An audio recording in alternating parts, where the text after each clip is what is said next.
Jharkhand cash कांड मामले में आईएएस मनीष रंजन से ईडी की टीम पूछताछ कर रही है। उन्हें समन जारी किया गया था और इसके बाद ईडी दफ्तर पहुंच गए हैं। वो उनको ईडी ने पहला समन जारी किया 24 मई को और दूसरा समन 28 मई को भेजा था।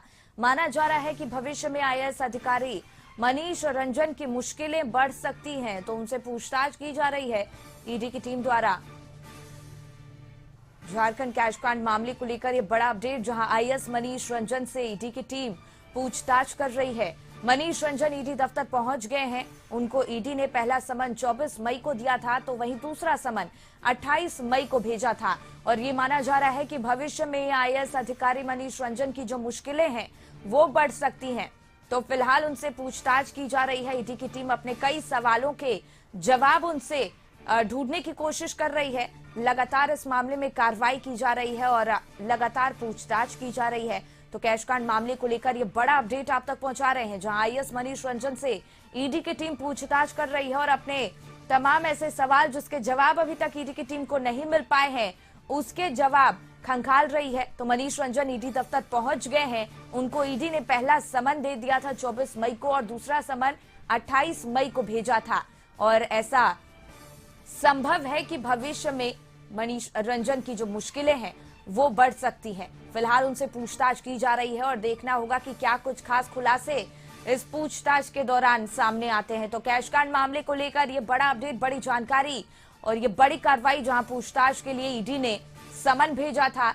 आईएएस मनीष रंजन से पूछताछ की जा रही है। इसी पर और ज्यादा जानकारी लिए संदीप हमारे सहयोगी रांची से जुड़ गए हैं। देखिए संदीप, कैश कांड मामले को लेकर कार्रवाई लगातार की जा रही है। मनीष रंजन से ईडी की टीम पूछताछ कर रही है, क्या कुछ पूरी जानकारी?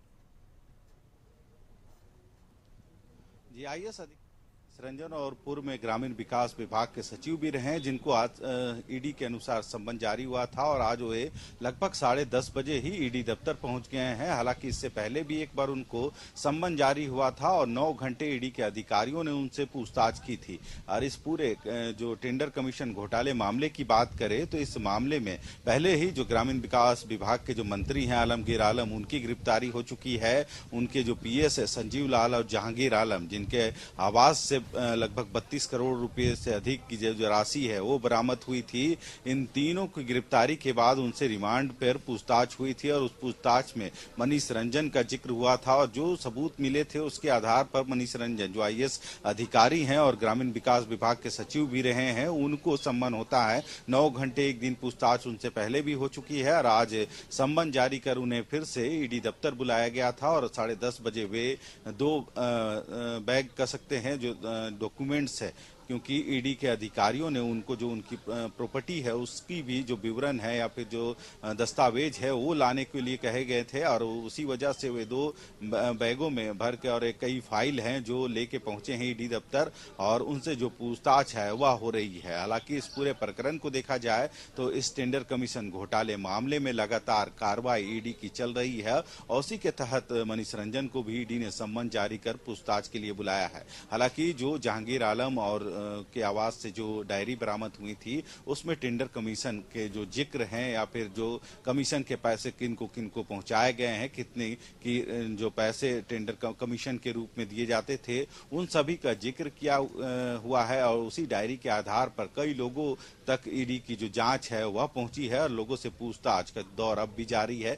मनीष रंजन आज पहुंचे हैं ईडी दफ्तर। देखना है आज उनसे ईडी के जो अधिकारी हैं किन किन सवालों का जवाब चाहते हैं। हालांकि देखना होगा, पिछले 9 दिनों जो उनसे पूछताछ हुई थी तो लगभग 9 घंटे के बाद उनको छोड़ा गया था। हालांकि आज वे 10:30 बजे पहुंचे हैं और इस आज की जो पूछताछ है उसमें क्या कुछ निकल के आती है वह देखना होगा। जी अब बिल्कुल संदीप, तो जिस तरीके से लगातार ईडी की टीम समन भेज रही है और पूछताछ कर रही है, जाहिर है कि कई सवालों के जवाब आज भी सामने आएंगे, कई खुलासे होंगे और ऐसे में साफ तौर पर कहा जा सकता है कि मनीष रंजन की जो मुश्किलें हैं वो आगामी दिनों में और बढ़ सकती हैं।